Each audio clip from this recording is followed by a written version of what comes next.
Cheers to everyone. I'm Ada from Pause and Rock, and today we give a huge welcome back to Ricky and Lorenzo from Schizophrenia. Welcome back. Hello, everybody. Hello. Hey. How's it going? I heard that you've been. Last time was 2022 when we did the interview, so it's been 1 year, and you did I don't know, many shows, more than 80s.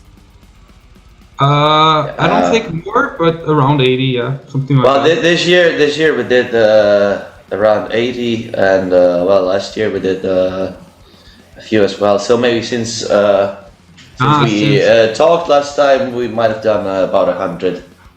Yeah. So, and how did it go? How was, of course, because of course it was like the releasing or recollection of the Insane when we speak about it.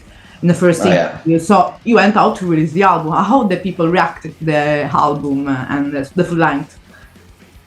Very good, very good. I think. At first they were a bit. Sorry, Ricky. Well, at first they were a bit, intrigued that we didn't just do a follow-up of Voices, because Voices was very thrash metal, and we decided to, add some more death metal elements. But then, past that, first surprise, then the result was very good, and I think, all the shows we've been booked to is a good demonstration of how well people received it, and all the comments we received are very nice and supportive. So yeah, nice. Because of course, for people that they're like simple to say they are kind of join us now. We started to speak. I don't even if we talk about in the depth about the recollection of the Insane, or we spoke only about Voices. So since we are here, of course, we can give let's say a big overview around the recollection of the Insane, like how was the topic, how in general, how about the mastering, the sound, something like that. But let's say mainly about the topic and the vibe. I think recollections of the Insane I think it has a bit of a dark vibe. Okay. At least that's the feeling I get, listening to it. I think it has a bit of an eerie vibe. Then the topics that we faced on the album are mainly like stories taken from either from stuff that really happened, or movies or dreams that we reinterpreted and made different stories out of that, But they all have some creepy, eerie vibe. Right. All of them, yeah. And of course, it's Saint Lorenzo.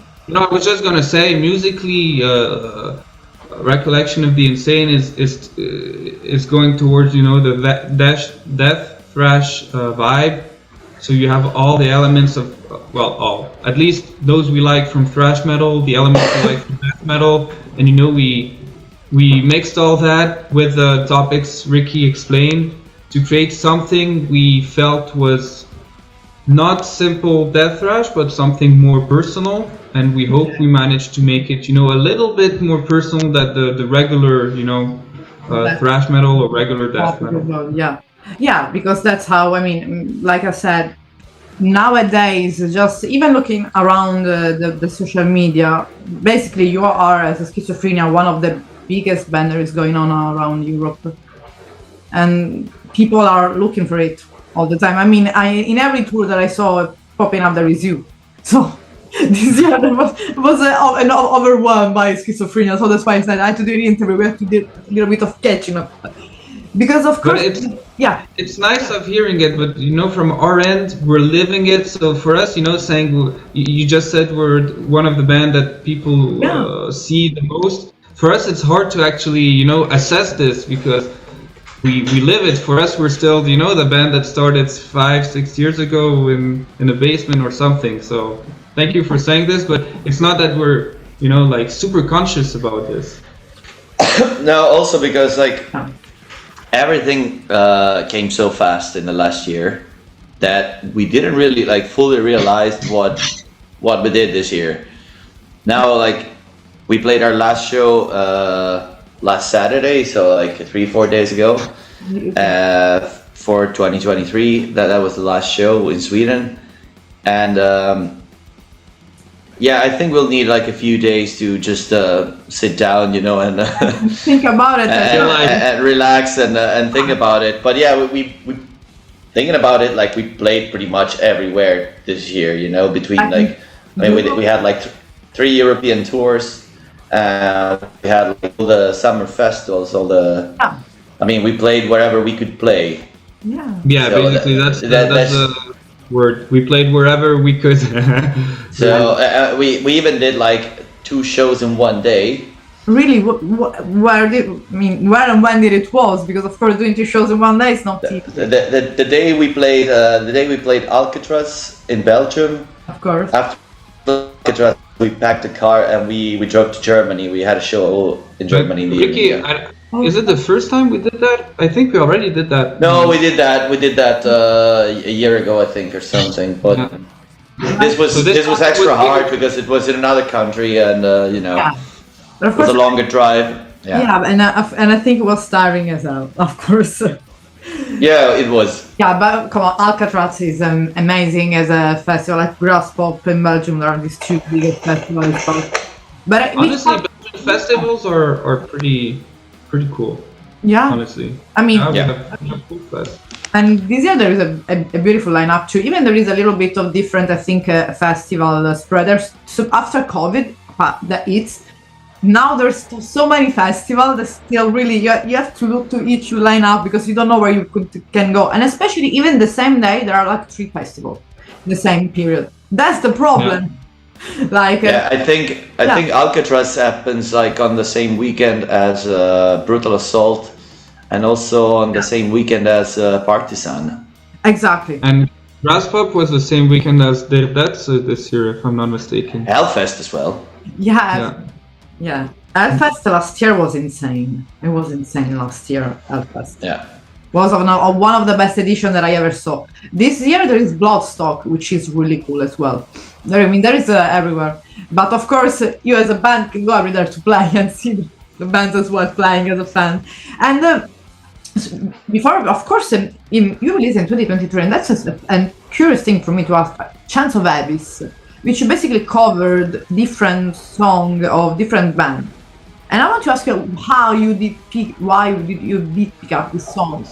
If there was, of course, I think it was something that you thought before, which song pick and why? Well, it started the idea of Champs of the Abyss, so it's a proper cover EP, it's only covers. Okay. It started out because we always, you know, from the moment we started, I think we always had a cover in our set list because we just enjoyed playing, you know, this or that song. And at one point we started sticking around with that one song, which was Morbid Angel, Maze of Torment. Okay. And when we recorded Recollections of the Insane, we thought, why not record that song? I don't remember why exactly, maybe for a bonus track or something like that. And then we said, oh, but why not add a second one? And actually, during the recording session of Recollections of the Insane, we had recorded our Morbid Angel and Slayer cover. And then afterwards, when we heard, you know, our master tracks, we thought it was better to, you know, keep the album only originals. We didn't want to add the covers in them. So we had those 2 covers pending. And gradually the idea of like, why not making it something, you know, a double cover single that would have, you know, been strange. So let's make a proper EP out of it. And then we were discussing like which songs to choose. And we gradually came up to the idea of course, picking up songs we like, but also picking up songs that we feel are at the origins of the music we play now, you know? Maybe not the songs themselves, but the overall genre, like Judas Priest, hardcore punk, regular punk, thrash metal. Yeah, because I saw there were Misfits behind the... Yeah. Misfits. Yeah. It's GBH, so the hardcore punk. Yeah. And like the album is, if I'm not wrong, 82 or 83, so it's kind of like a decisive album for Slayer, for Metallica, the album we took the song from. And so that's how we decided. And for the Judas Priest song, like we wanted a kind of a heavy metal song, but it was also Ricky nailed it, you know, as a singer. Can he you know, get on with Rob Alford? And I think he did a great job. Of course, he's not singing like heavy metal, but he adapted it, and we as a band adapted it, and it was also a challenge in that sense. Yeah, because of course I don't think you want to completely cover the song, like doing completely. Absolutely not. Okay, so you want to No. put your own print, especially with you, Ricky, with the singing as well. Yeah, no, we did something like, we just basically went back to our roots, and it was a lot of fun, to be honest. Like we went back to our roots, and we said, okay, what bands do we like, and what bands did we used to listen, back then when we were younger, and we just made choices, and of course, like, covering Judas Priest was a hard task, especially for me, because I mean, it's covering Halford, yeah. Like But- the best metal.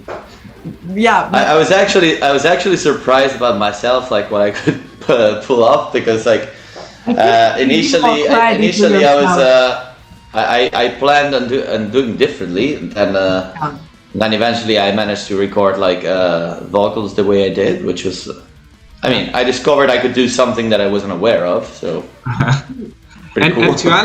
And to answer, we definitely didn't want to do strict covers, like they had to sound Schizophrenia. Oh no, for sure. of course.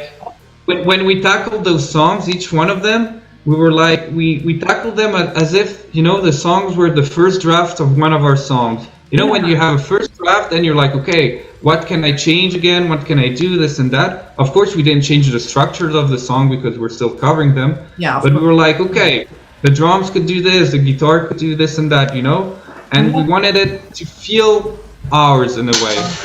Like, and of course that's you can answer it for the further interviews that we'll do with someone else, just which are your influences. You can say, just listen to Chance of Abyss, you have all the answers there. Of course we have, broader influences, but yeah, those are like important bands. Yeah, I mean, we could only put a few in there, so. I mean, of course, maybe after a second full length there will be another cover album, I don't know, cover EP with other songs. Maybe something nice. Maybe not that soon, but yeah. We haven't talked about anything, but you just came back home. You have a little bit to settle to understand that became a big band, not anymore a small Belgium, but a big band. Because of course, I mean, like I said, you toured a lot, really, and basically, when I met at the beginning, I was, because if you remember, a friend of mine suggested me of you, and then in 1 year, it happens that you were already everywhere. I remember a friend for of us as well, it happened. Reached you, Lorenzo, a friend of mine, Tony, reached you in Belgium because I want to take you. Yeah, I remember. Yeah. But for us as well, it happened like this. We first received so we had one tour this March, April with Warbringer. So we first received this, and then already big. Gradually, just more and more, we didn't believe it ourselves. Now we're going to headline, because I think you're kind of that way to headline Schizophrenia by themselves too. Could be that time. We could headline a tour. Yeah, of course, you have that. You have the name already. I mean, every time I spoke to someone, like I was saying, there are 4 bands right now going really good in Europe, like we mentioned before. Beast, which were like the say at the beginning in 2017, 2018. Evil Invaders, even before. Schizophrenia, and this new band, Plague Maze. So these 2 bands from Belgium and Denmark are going insane. So I tour with for both of us. Amazing. Yeah. But it's funny you mentioned this now, because we were discussing just these past days between ourselves that we would love to create an actual scene of younger bands, because a lot of tours where you see younger bands in Germany. Yeah, a lot of tours where you see young bands, they're actually supporting older bands as headliner. But I think we could make something only with younger bands and create a proper European metal scene, like there is in the US with all those great bands. Exactly. Like, let's say, instead of the Bay Area thrash metal, the Euro Central European, I don't know what. Yeah, exactly. That would be cool, right? And create something that like just a snowball effect, right? If you create a scene, then it becomes something, and then you unite, and hopefully it creates more bands and stuff like that. It might attract more kids, Exactly. Yeah, Exactly. exactly. Because we have like, I mean, our audience is not very young, to be honest. Like, Okay. Which is the oldest? I, 99? 101? The oldest Well, fast. we received an email from a 90-year-old something asking us. I don't know if you remember, Ricky. It was last year. yeah. From asking us. I don't remember what science something signed or whatever. But he was 90 something, 92 or whatever he was. Yeah, because your sound, because you have that, it's the new sound, because you have the new print sound, this new sound that of which is schizophrenia, like this, like even in weathers.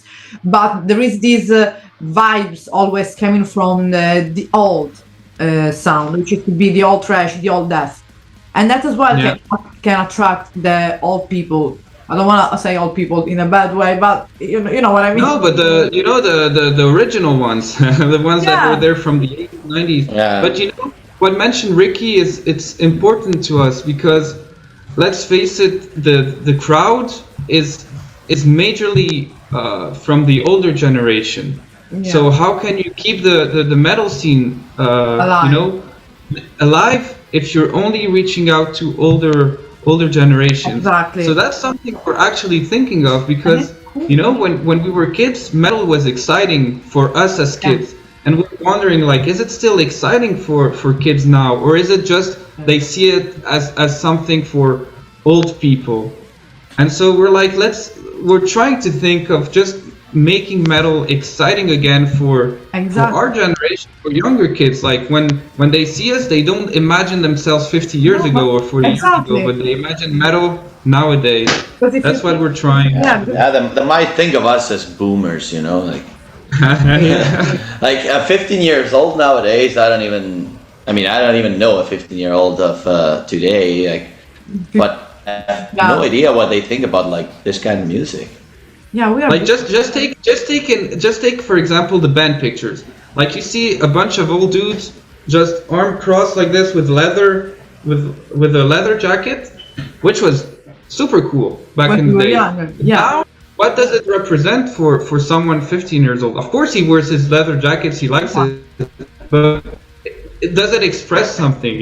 They go to look for something. Always they start maybe from the bigger band or maybe for the main names, but I think as well if they start from the band that maybe for example as well in Europe there are closer, because like I said there are tons of bands, but not even only in the trash that metal scene, but even in the black metal scene. And I think in Austria, not in Austria, in Switzerland there are good bands like Malfa, Skausam. There are good bands, young guys playing black metal.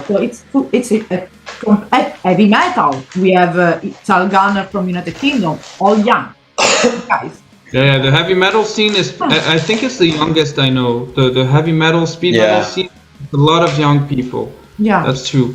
Like, look at Based, for instance. They don't have that, that super old school grumpy image, but they're still playing awesome metal, and it's fresh, it's cool to hear. But they're not playing on the regular, like all the metal stereotypes, but it's still super metal. I don't mean that we shouldn't. I'm just meaning like how can we make it that's a relevant again, interesting again. That's a beautiful idea that you have, like collecting at the beginning maybe the band at which you are more close to, like as a friend, and start with them, because sometimes it's easier to plan a tour or even a small gig with the band that you're already friends with. And then maybe with the time, could be something even, I don't know, that you do over times once per year and can change and add more bands. I don't know, it could become even a festival. Like all these. There's a lot of ideas. I mean, there's a lot of potential stuff doable. But yeah, the idea we're discussing between us with Schizo is like creating a proper young scene, Yeah. And just making. I was gonna say real metal, but that would be not cool for the other bands. But like, I will say making real metal relevant again for a younger generation. Yeah, because that's one thing that is different as well. I think from from the older generation. Let's say even the generation before us, is that we are more closer to the social. And you, Schizophrenia as a band, Tal Gunner, or other bands of, let's say, young people in the middle. How can we describe us? Gen X, Gen Z, I don't know, in the middle. Let's say that we can, there is as well this exchanging of people through the social media. You're putting your funny stuff, fun material. If you take a look, I don't know, to some social of Dust Bolt, they are insane. And the beautiful things about that is that there is this being funnier, being between people can see that there is a real chemistry between even Schizophrenia, all of that, all of you, even joking, being hilarious. That's the beauty of it, that you can as well connect with the musician, something that there wasn't with the Slayer, with the Morbid Angel.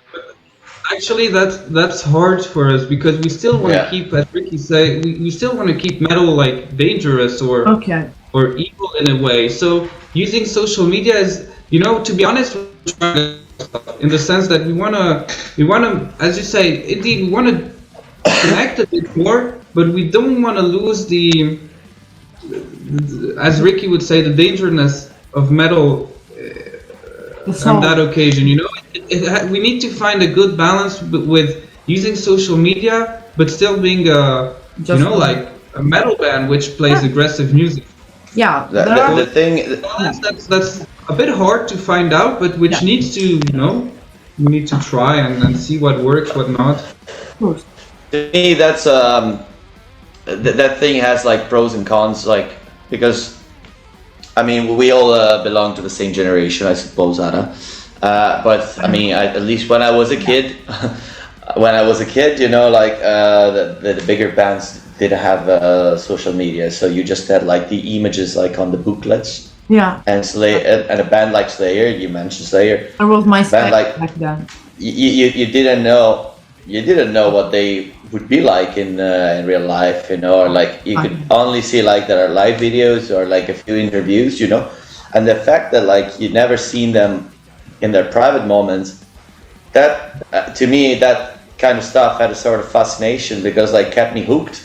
I would be like, oh, like these people actually mean it, Yeah. And if I understand that like the times have changed, and of course you kind of need to be either you adapt a little bit, of course. Yeah, but on the other hand, like I don't want to lose that kind of I don't want to. I don't like if a band is just like about the socials and it's just about like looking funny on. But if you pay attention, there are as well old bands. I don't want to make names because it's not fair. There are like like a huge death metal bands that go on TikTok and posted even their breakfast. That's really. But, TikTok it's not a problem per se. In the end, TikTok is just another platform as Instagram is. Yeah. It's about what you put into it. Don't post your breakfast. Huh? Don't post your breakfast using the band TikTok. It's about what you post on it. It's about no. As a personal, it's finding the balance between like using socials as the tool they are, exactly, and keeping a part of what Ricky said, the kind of mystery around the people. Which of course the social media is about. It's not about that, right? It's about creating proximity. So that's why, for instance, with Schizophrenia, here's some stuff on the stories, but you would not see a funny post as a post. It's on stories. It's like you can share a little moment with us, but that will remain about on that story. It will be just that little part of the day that was funny. We're okay to share it with. Okay. But the post as such, we're not gonna make like funny posts or stuff like that. We're not entertainers. We're not comics. That's like a stand-up comedy. We're a metal band in the end. Otherwise, probably we will see like in Italy, for people that don't remember Zelig, we have these things in Italy. Otherwise, probably we would be. Yeah.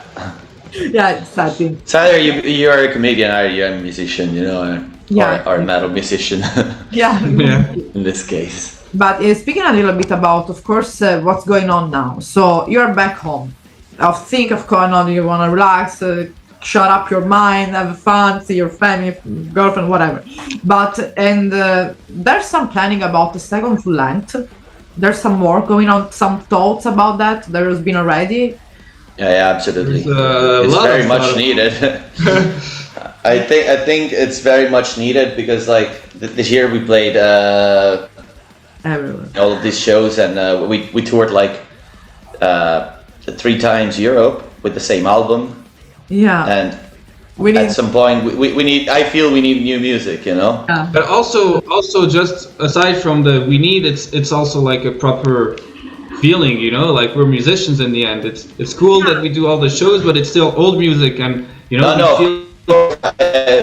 like we need. It's a personal need as musicians. It's like to- we feel the need to compose. Like, you know what's funny is that when we did the recollections, we were like, oh, we did the best thing we could ever do. How can we top it off? And now a year or two has passed, and we're like, oh, we could do so much more, and we feel this and that about the album. And like we feel the need that we want to express something else. You know, Yes. the problem Yeah. that this year with all the shows, you know, we still have our regular jobs, so Of we're course. working during the week. We're going during the weekends. We're taking all our days off to do the tour, so we just didn't have time to compose at the moment. Yeah. So we have a lot of riffs, ideas. We discussed a lot about the album, Yeah. but now that we finally finished this year, you know, we on purpose we're being a bit cautious for next year with the shows we're choosing, so we can really focus on On the finalizing and composing that second full length. And speaking about that, because of course, just like you said, there could be production and composing and writing on the full line for the 2024. I've seen, I don't know, the birth even before the end of the year, hopefully. But about the shows that you already, because I saw that there was some festival, you already booked some festival for the summer, where people can see you this summer, for example. Or this year. So we have a little Iberian tour. We'll play 4 shows in Okay. and 3 in Spain and 1 in Portugal. Okay. At the I will pronounce it bad, but SWR Barroselas Barcelos. Festival in Portugal. Then I'm forgetting some, but we'll play Burning Q in Burning Q, yeah, we have Burning Q in Germany. We have Antrim Metal Fest. Yeah, I mean and- we have a lot of No. shows which are booked but not yet announced. Of course, it requires time. It depends also for the festival and the organization as well, of course. Yeah, so of course we will not say those because we first need to be Of announced. course. But we'll have a couple shows, but not as much as this year, of course, Because we wanna because we take need it to slower. concentrate on Okay. the album. Yeah. Okay, so basically now it's time for chilling, let's say a little bit. But of course, from the album, of course, I think there will be as well some new influences, not influences, from the experience. There will be kind of, I think something changed as well, like in your way of composing music from this tour. Of course, like a growing. I mean, you know, I would talk more for myself than the whole band, but I think it's a general feeling. We don't want to do twice the same record, you know. So that's that already. I mean, Recollection of the Insane was Recollection of the Insane. Then the next one will be the next one. Okay. You know, who Well- knows what it will bring. We still have our own influences. We still play the music we play. Yeah. But let's see what comes up. Of course, we were richer of 2 more years since we released the album, right? From 2021 to now, 2 more years of musical discoveries and stuff like that. Yeah, of So course. We will see. yes, for instance, I really like the idea of long songs. Not a lot of them, but like one long, very cool song like Warbringer has, even Bass has, you know, very interesting. But of course, speaking just more about myself, you know, but you know, next album it's still to be created. Yeah, so that would be the cool stuff. So Yeah, and I think like touring this much, you know, helped us like discover yeah. more things. You know, I think this will influence a lot the writing process. That's what I was meaning at, because of course as well been connecting with people, playing a lot, and seeing how different cultures can bring as well some influences from. But just playing the shows itself, you know, just playing the songs, you know, like you kind of learn like, oh, maybe after a while, you know that you've been playing the same song like 100 times. You have the idea, oh, maybe I could do something like Exactly. Yeah. Could yeah. have done something different there. More than touring, it's rather just like 2 years after you've grown over the album and you're like, okay, this part of the album I really liked. I could do more of that. That part was a bit redundant. Maybe Yeah. I like you know. Yeah. You just grown over it and Of you're course. seeing what could be better. You know, like for instance, I'm thinking the album in Recollection, it misses like a good you know, that kind of Already started to producing now, like to write in your mind now. yeah. So I would love to have like a bit more riffs that just slow. Yeah, of course. Take your time, just Stuff. chill out, relax. Yeah. Rilassatevi, che we say in Italian, so we can understand. Okay, so can I say, guys? I mean, of course, hopefully we will meet some festival this year. I hope so. My address is still in Verviers. I don't know why. After 2 years, it's still there. I'm locked up there. I hope to see you anyway soon. And well, next interview, I hope for the next album, but in person because it's time finally. And Well, we hope we can play Italy soon. yes, Like, your country, your kind of country. Yeah, that would be cool. we're waiting for it. We're just Yeah. waiting for the opportunity. So if you want to book it, just send us an offer. I mean, that will book it for sure because, like I said, now you're really big band from. No, I'm saying to anyone who looks at the interview, you know, if you Yeah, just book. feel like you want to see Schizophrenia in Italy. Yeah. Ragazzi, facciamo un concerto di Schizophrenia in Italia, lo diciamo in italiano, così è bello. Okay, but anyway, guys, I wish you good evening because I think it's the same time for everyone. And thank Same you to so you. much always. It's a pleasure. And see you soon then. Have a good Thank rest you. of the Thank day. you. Bye, Thanks. Ricky. Ciao, Bye, ciao. Lorenzo. Ciao. Cheers. Thank you. See you. Bye. Bye bye.